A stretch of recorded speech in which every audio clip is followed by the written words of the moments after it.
Tony Badran joins now. Tony is going to speak to the Druze because there have been two incidents in these last days that are critical to understand. One is the massacre of the Druze by the al-Nusra Front. This is al-Qaeda and northwestern Syria, around the province that is known as Idlib. The other is, Tony, a very good evening to you. Photographs in the Times of Israel that shocked me. Very large explosions. They weren't IED explosions. They looked like incoming artillery. They could have been anything that you could see from the Israeli side of the Golan border in Druze territory, because the Druze live along the Golan in Israel as well as in Syria, on both sides. Those explosions, is that al-Nusra? Is this a tangle with the Druze? Good evening to you, Tony. Good evening. Well, look, the issue of sightseeing on the Golan into Syria, into the civil war in Syria, is not new. In this case, it's taken on a different dimension because of the fact that there are Israeli Druze who are watching maybe some of their kinfolk on the other side of the border in Syria, where there are now in the Konaitra district clashes ongoing between the rebel factions, including the Jabhat al-Nusra, which you've mentioned, and regime forces and loyalist forces. So what's going on here is that this is really the last part of the Konaitra district, the northern tip of it, that is still in regime hands. So there's a bunch of villages there and hills where the regime, Hezbollah, the IRGC, have their positions, and now the rebels are trying to clear this out, simultaneous with another push further down south in the Suwaida district, which is also rather on the edges of the Suwaida district, which is also another Druze district further south. So people are watching this. Obviously, this has caused a lot of concern among the Druze of Israel following the incident that you mentioned in Idlib, where Jabhat al-Nusra, a Tunisian commander, ended up having an incident where he and his group massacred in an altercation 20 or so Druze from the northern part of Syria. But I noticed that they've sort of backed off and even issued apologies and condemnations by a wide variety of the groups, which means they recognize how sensitive this is, as you have pointed out. This is not this is no small matter. It's not every day that you see a quote unquote jihadi al-Qaeda type group issue an apology for the killing of a heterodox Muslim sect that they don't even consider to be really part of the. They don't even rise to the level of, let's say, the Jews or Christians, right? So these are.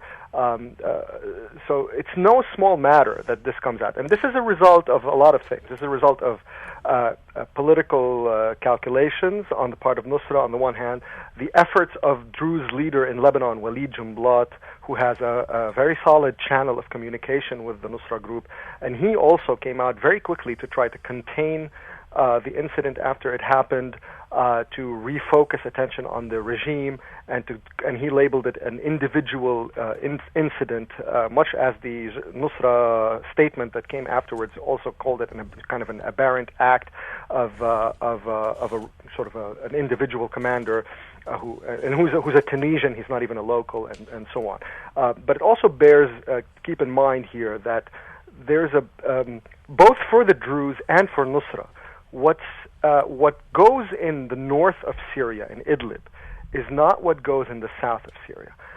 The makeup of the Druze community in the north and the makeup of Nusra in the north is very different than what it is in the south. The south is where the Druze are more numerous. They have extensions into Israel, Lebanon, and Jordan. And Nusra down there, their rank and file is local boys who are a part of the sort of the tribal and clan makeup of the layout of the land, basically, with their own extensions into Jordan and so on and so forth. But my question, which follows from what you just said, Walid Jumblat has made clear that he thinks the Iranians the Hezbollah. Walid Junblad is the leader of the Druze. Of the Druze, and who's cleverly survived through all of these regimes, is leading them down a path that could be very destructive, damaging.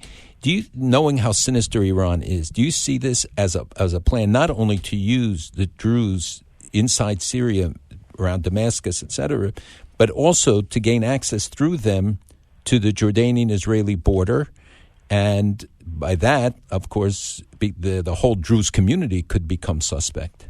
This is the key issue, and this is what the Iranians have been trying to do in southern Syria for a long time, and this is what is the dilemma also for Israel, and I'll get to that in a second, but you're absolutely right. The Iranians have been trying to set up an infrastructure in southern Syria that is heavily dependent on the Druze, because the Druze are really the only, or they were kind of the only foothold for the regime down there, and they presented a pool of recruits for setting up a militia on the style of the Iraqi militias that they have, the popular militias that they have set up in Iraq, and sort of the idea of a Syrian Hezbollah, and so on. And because obviously the very attractiveness of their proximity to the Golan Heights, from which then Hezbollah and IRGC guys can come in and do sabotage operations, intelligence gathering operations, recruiting Israeli Druze to do intelligence gathering for them.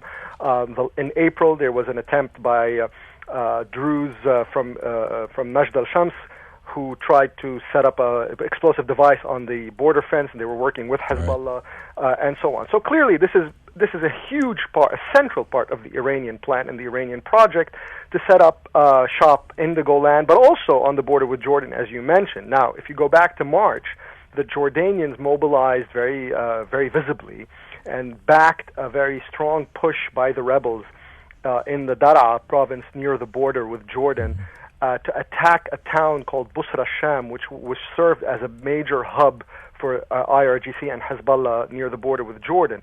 And they were very, very not pleased about it, and so they made a big push, and they kicked them out. It coincided with the broader Saudi drive in Yemen, as well as the Turkish drive to get the rebels to push further in the north to liberate Idlib and so on. So it was part of a concerted regional effort to kind of push back against the Iranians. To have the Druze now enlist in this Iranian project and serve as a forward base for the Iranians against Israel on the one hand, against the Jordanians on the other hand, or just simply against the Sunnis of southern Syria, at the time when the Assad regime is on the retreat in southern Syria, is really what is suicidal, and that's what Walid Junblad recognizes, and he's trying to kind of to steer the Druze community away from that choice. But he's not without competition. There are loyalist, pro-Iranian, pro-Assad Druze in Lebanon and in Syria that are working in the opposite direction, and there are others that are more in agreement with Junblad as well. Tony Badran, the research fellow at the Foundation for the Defense of Democracies, this is one piece of the Syrian civil war and the ruin of the neighborhood that will be years, decades, to repair. Malcolm Hoenlein, Conference of Presidents, Major American Jewish Organizations. I'm John Batchelor.